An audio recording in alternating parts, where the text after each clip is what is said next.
ইউনূস আলাইহিস সালাম মাছের পেটে বসে চিৎকার মেরেছিলেন, লা ইলাহা ইল্লা আনতা সুবহানাকা ইন্নী কুনতু মিনাজ জালিমিন।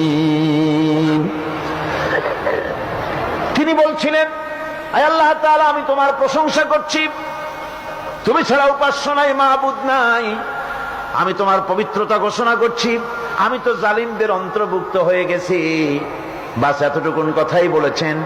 আল্লাহ পাক বলছেন, ইউনূসের ডাক তো কেউ শোনে নাই, পানির মধ্যে কেউ শোনে নাই, জমিনের কেউ শোনে নাই, মহাশূন্যের কেউ শোনে নাই, কিন্তু মাছের পেটের ভেতরে থেকে গভীর অতল দরিয়ার তলদেশ থেকে মাছের পেটের ভিতরে বসে আমার ইউনূস যে ডাক দিল, ওই ডাক আমি আরশের মালিক আমি শুনতে পেয়েছি, আর সঙ্গে সঙ্গে জবাব দিয়েছি, ফাস্তাজাবনা লাহু ওয়া নাজ্জাইনাহু মিনাল গাম্মি ওয়া কাযালিকা নুজিল মুমিনিন।